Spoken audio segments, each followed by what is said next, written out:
Thousands of runners hit the streets of Savannah on Saturday for the Every Woman's Marathon. While organizers promised to reopen roads quickly, as you can see, the race closed down a big area. And many people are voicing their frustration with the planning, some saying organizers didn't consider residents and visitors with the amount of road closures and the lack of alternate routes. WSCV's Sarah Smith spoke with several people who say they felt trapped, and she is joining us now live from the marathon route.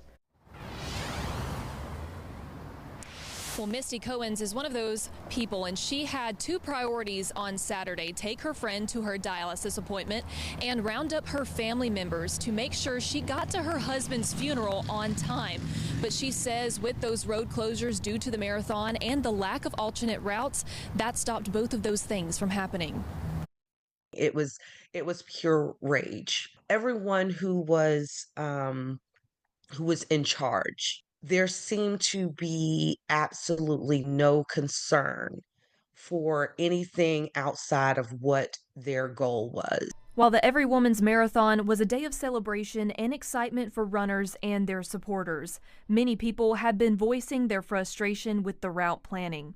Misty Cohens was one of those impacted on Saturday morning. She was in town for her husband's funeral, but had to take her friend to her dialysis appointment earlier in the day, but she didn't make it. She did spend the night in the hospital because she was not able to do her dialysis when scheduled. Her potassium levels rose to a concerning level. Then Cohens was on the way to her husband's funeral, something she says she never could have imagined she'd be late for. His funeral was at 10. But I made it to the funeral it was maybe 11:05 when I made it to the funeral. Every single alternate route, if I made a left, if I made a right, no matter what, I ran into a barricade. And not a barricade that was blocking businesses, barricades on homes on both sides of the street.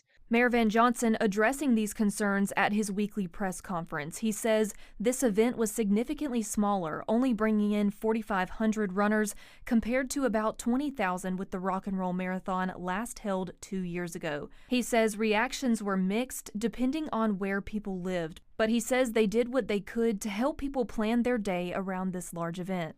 It is impossible to host these types of major world-class events without some disruption. Citing previous events like the MLK Day Parade, St. Patrick's Day festivities, and other big events downtown. We had high watermarks for this type of event, and we will determine whether this benefit is worth the inconvenience. We'll determine whether it works for us. Mayor Johnson says they did try out some things like moving the Finish Line Festival from Forsyth Park to a private property, the Trustees Garden. He also says they didn't tow on the marathon route outside of the start line area, but he did say in the coming weeks he'll meet with multiple agencies, city staff, businesses, and residents to figure out what adjustments they can make for future events.